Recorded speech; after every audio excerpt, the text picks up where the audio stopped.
Bé, jo crec que la primera part ens ha costat una mica agafar-li el pols al partit, sobretot una mica els jugadors que després s'han començat a soltar, tenen una mica de respecte normal a l'equip, al Sabadell, però a poc crec que ens hem anat estirant, pressionant-los i hem trobat aquí camins per poder fer mal al Sabadell.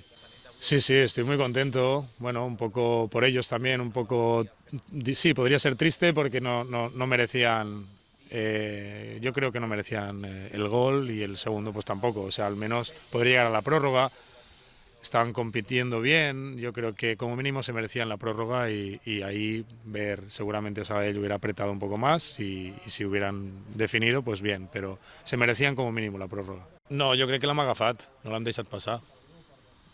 Sí, jo crec que l'haguéssim deixat passar si no haguéssim donat una imatge com l'any que hem donat avui.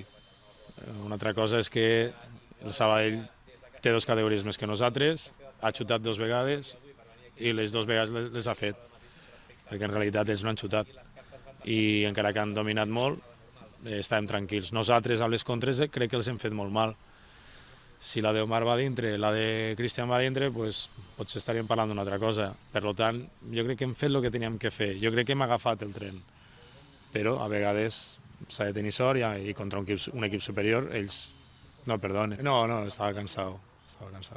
Y ha salido otro jugador, otro delantero, que es Gianluca, que también merecía sus minutos y de hecho en 8 minutos le han anulado un gol y hay una jugada que se va con 1-0, se va solo delante del portero, que el línea dice, sigue, todo bien, y de repente pita falta.